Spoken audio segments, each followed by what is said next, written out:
Economy के बारे में हम बात करेंगे, साथ साथ उसकी जीडीपी के बारे में, उसके ग्रोथ रेट के बारे में, उसके ट्रेड के बारे में, उसके डेब्ट के बारे में, सीपैक के बारे में और भी बहुत कुछ। तो जुड़े रहिए आप इस वीडियो के साथ। पाकिस्तान दुनिया का छठा सबसे बड़ा देश है पॉपुलेशन के हिसाब से।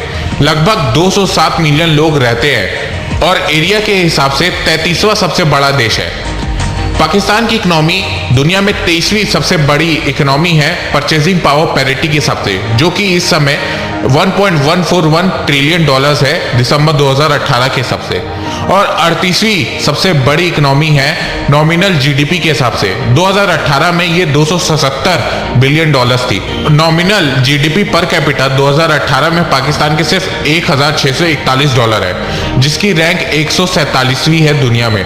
जीडीपी ग्रोथ रेट 2016 में 4.5% पे थी, 2017 में 5.3% पे थी और 2018 में 5.2% पे थी। वर्ल्ड बैंक ने प्रिडिक्ट किया कि 2019 में पाकिस्तान की ग्रोथ रेट थोड़ी बढ़ेगी और ये 5.4 से 5.8% के बीच में रहेगी। जीडीपी बाय सेक्टर की बात करें तो एग्रीकल्चर सेक्टर 18.86 है, इंडस्ट्री 20.91% है और सर्विस सेक्टर 60.23% है 2018 के हिसाब से। इन्फ्लेशन रेट पाकिस्तान की जनवरी 2019 में 7.2% है, जो कि बहुत ज्यादा है। आईएमएफ की माने तो किसी भी देश को अगर ग्रो करना है तो इन्फ्लेशन रेट 4% से ऊपर नहीं होनी चाहिए। जैसे कि इंडिया में जनवरी 2019 में सिर्फ 2.05% है और चाइना की 2.1% है। ईज ऑफ डूइंग बिजनेस में पाकिस्तान की रैंक 136वीं है दिसंबर 2018 के हिसाब से, और 18 जनवरी 2019 के हिसाब से पाकिस्तान का फॉरेन रिजर्व सिर्फ 13.257 बिलियन डॉलर्स है। वर्ल्ड बैंक ने एक रिपोर्ट निकाली थी कि पाकिस्तान की पॉवर्टी 2002 के मुकाबले 2014 में बहुत कम हुई है। 2002 में पाकिस्तान में 64.3% पीपल गरीब थे और 2014 में ये घट के 29.5% पे आ गई, पर 2018 में अब ये 40% तक हो गई है। अनएम्प्लॉयमेंट रेट 2017 में 6% पे था।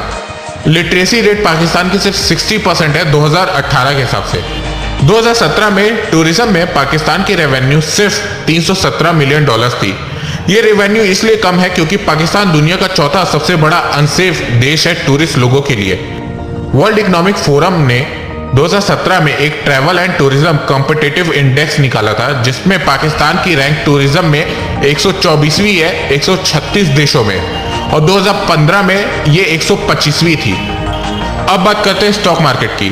तो 2018 में पाकिस्तान स्टॉक एक्सचेंज में टोटल 559 कंपनीज लिस्टेड थी और इसका total market capitalization 84 billion dollars था। पाकिस्तान स्टॉक एक्सचेंज वर्ल्ड का बेस्ट परफॉर्मिंग स्टॉक मार्केट है 2009 से 2015 के हिसाब से। इसने हर साल 26% का रिटर्न दिया है। दिसंबर 2016 में पाकिस्तान स्टॉक एक्सचेंज ने 40% स्ट्रेटेजिक शेयर अपना चाइनीज कंसोर्टियम को बेच दिया था 85 मिलियन डॉलर्स में। 2018 में पाकिस्तान ने सिर्फ 24.824 बिलियन डॉलर्स का एक्सपोर्ट किया है। इसके मेन एक्सपोर्ट पार्टनर्स है US, UK, China, Afghanistan, UAE, Germany, Bangladesh.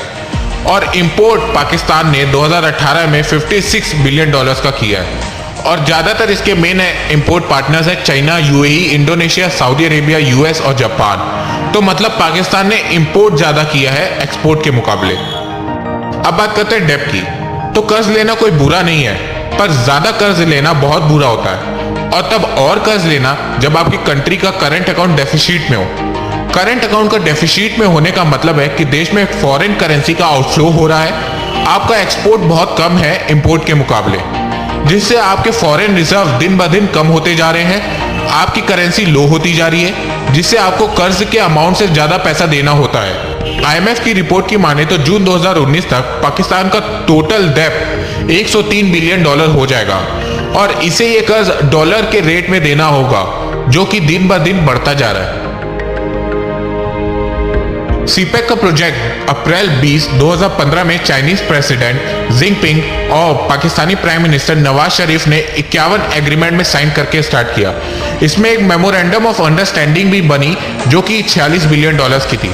ये deal power sector, roads, highway, railway के लिए की गई थी, जिससे पाकिस्तान की इकोनॉमी को बूस्ट मिल सके। पर सीपैक से सबसे बड़ा फायदा चाइना को है। वो पाकिस्तान के ग्वादर पोर्ट से इंपोर्ट एक्सपोर्ट बहुत आसान से कर सकेगा अफ्रीका और वेस्ट एशिया में। सीपैक को पाकिस्तान की गवर्नमेंट ने बहुत बड़ी डील बताया पाकिस्तान के लोगों के लिए। हो भी क्यों ना, इस डील को 46 बिलियन डॉलर की डील बोल रहे थे 2015 में, पर 2017 के आते आते ये डील 62 बिलियन डॉलर्स की हो गई, लगभग पाकिस्तान की 35% जीडीपी। चाइना ने सीपैक के लिए पाकिस्तान को 62 बिलियन डॉलर्स का कर्ज देने का वादा किया, जिसमें से 35 बिलियन डॉलर वो पावर सेक्टर में दिया है। ये एक्चुअल में डील नहीं है, ये चाइना ने पाकिस्तान को कर्ज दिया है और इस कर्ज को पाकिस्तान को चुकाना भी है 20 सालों में। जब ये डील 26 बिलियन डॉलर की थी तब पाकिस्तान को 40 बिलियन डॉलर चुकाना था, पर अब ये डील 62 बिलियन डॉलर की हो गई है। तो आईएमएफ ने एक रिपोर्ट में बताया है कि पाकिस्तान को 2023-24 से हर साल चाइना को 3.5 बिलियन डॉलर पर एनम देना होगा और अब पाकिस्तान को 20 साल में 90 बिलियन डॉलर तक चुकाना होगा, जो कि पाकिस्तान की प्रीवियस गवर्नमेंट ने कहा कि हम आराम से चुका देंगे। सीपैक एक डील नहीं, एक डेट ट्रैप है जिसे इमरान खान की सरकार ने समझ लिया और पुरानी पाकिस्तान की गवर्नमेंट ने नहीं समझा। इसीलिए इमरान खान ने आईएमएफ से और कर्ज मांगा कि वो चाइना का कर्ज कम कर सके। एक्चुअल में चाइना बहुत बदनाम है डेट रिटर्न में। 2018 का एग्जाम्पल है श्रीलंका का। चाइना ने श्रीलंका को कर्ज दिया था पाकिस्तान की तरह। जब श्रीलंका की गवर्नमेंट कर्ज नहीं लौटा पाई तो उसने श्रीलंका के पोर्ट को ले लिया 99 सालों के लिए, जिसको अब चाइना यूज करेगा अपने लिए और श्रीलंका को टैक्स देना होगा अगर वो उस पोर्ट से इंपोर्ट एक्सपोर्ट करता है तो। वैसे इस डील के लिए इंडिया ने मना भी किया था श्रीलंका की गवर्नमेंट को, पर उन्होंने नहीं माना। चाइना ने अफ्रीका को डेब्ट दिया था, वो भी नहीं चुका पाया, तो उसके नेशनल एसेट को टेक ओवर कर लिया और वहां के रिसोर्सेज को बॉयकॉट कर दिया। चाइना ने सिर्फ ब्रिटिश पॉलिसी फॉलो की है। सिंपल सा एग्जांपल देता हूँ, अंग्रेज भारत बिजनेस करने आए थे, उन्होंने रोड्स रेलवे सब बनाया, पर किसके लिए? अब अगर पाकिस्तान कर्ज नहीं चुका पाया तो पावर सेक्टर चाइना का हो जाएगा और वो अपने हिसाब से बिजली का रेट डिसाइड करेगा। रोड्स, हाईवे और ग्वादर पोर्ट उसका हो जाएगा, जिसमें वो आराम से इंपोर्ट और एक्सपोर्ट करेगा बिना किसी टैक्स के। सोचने वाली बात यह है कि पाकिस्तान ने चाइना के साथ ये बायलैटरल ट्रेड क्यों नहीं किया, चाइना से कर्ज क्यों लिया, जबकि वो आईएमएफ से इतना कर्ज पहले ही ले चुका था और अब पाकिस्तान आईएमएफ से और कर्ज मांग रहा है कि वो चाइना का कर्ज कम करने के लिए। इकोनॉमी की तो मार ही रखी है।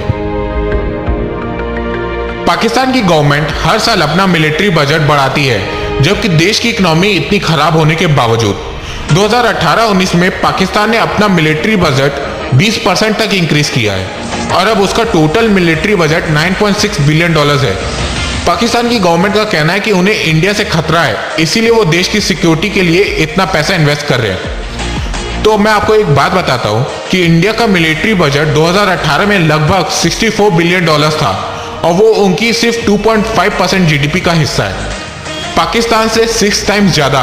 और पाकिस्तान की इकोनॉमी का 1/4 मतलब 25% हिस्सा है सिर्फ इंडिया की मिलिट्री बजट। जब खाने कोई नहीं होगा पाकिस्तान के पास तो सिक्योरिटी किस चीज की?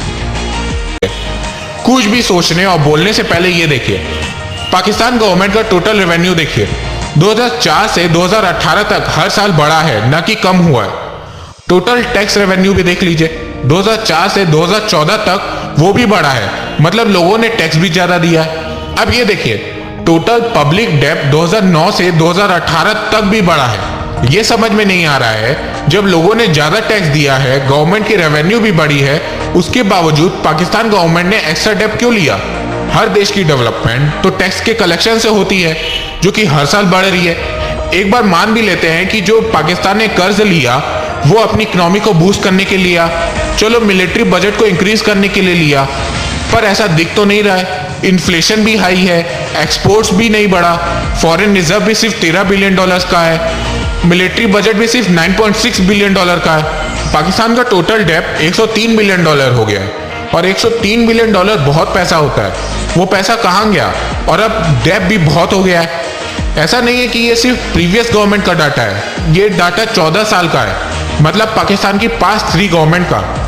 और ऐसा ही बना रहा तो फ्यूचर में पाकिस्तान को मोस्ट डेंजरस कंट्री भी बोला जाएगा। यहाँ पे पाकिस्तान की गवर्नमेंट को बहुत काम करना है। अगर पाकिस्तान को अपनी इकोनॉमी को सुधारना है और कर्ज से बाहर आना है तो पाकिस्तान की गवर्नमेंट को अपना ट्रेड बढ़ाना होगा और अपना फॉरेन रिलेशन को ठीक करना होगा। क्योंकि अगर पाकिस्तान का फॉरेन रिलेशन ठीक होता है तो पाकिस्तान का ट्रेड भी सुधर जाएगा। और इस टाइम सिर्फ एक ही देश है जो पाकिस्तान को इस प्रॉब्लम से निकाल सकता है। वो देश आप जानते हैं कौन है? पुराना ही देश है, साथ में आज़ादी मिली थी 1947 में। मैं इंडिया की बात कर रहा हूँ। बहुत से लोग कहेंगे कि कैसे, तो मैं आपको एक रिपोर्ट बताता हूँ जो कि वर्ल्ड बैंक और IMF ने निकाली थी, और आप भी इस रिपोर्ट को देख के शॉक्ड हो जाएंगे। IMF और वर्ल्ड बैंक की माने तो इंडिया पाकिस्तान आपस में सिर्फ $2 बिलियन की ट्रेड करते हैं, जो कि अब वो भी बंद हो गई है। पर अगर दोनों देश चाहे तो $36 बिलियन की ट्रेड कर सकते हैं एक साल में। जी हाँ, $36 बिलियन की ट्रेड। अभी किए गए सऊदी अरेबिया के $20 बिलियन की डील से भी ज्यादा। इंडिया बांग्लादेश से सिर्फ $6 बिलियन की ट्रेड करता है, और अब इंडिया $14 बिलियन तक ले जाएगा। यही एक मेजर फैक्टर है जिससे बांग्लादेश पाकिस्तान से ज्यादा जल्दी ग्रो कर रहा है। इस ट्रेड से इंडिया को कोई फर्क नहीं पड़ता, क्योंकि इंडिया की ओवरऑल ट्रेड $700 बिलियन की है। पर इससे पाकिस्तान को बहुत फर्क पड़ता है, और पाकिस्तान को $10 बिलियन का आराम से प्रॉफिट होगा इस ट्रेड से, जिससे वो आराम से कर्ज भी चुका देगा बिना और कर्ज लिए, और बाकी का पैसा अपनी एजुकेशन और टूरिज्म में लगाएगा, जिससे कि रिटर्न आए, ना कि मिलिट्री पर। तो दोस्तों, अगर आपको ये वीडियो पसंद आए तो आप इस वीडियो को लाइक कीजिए।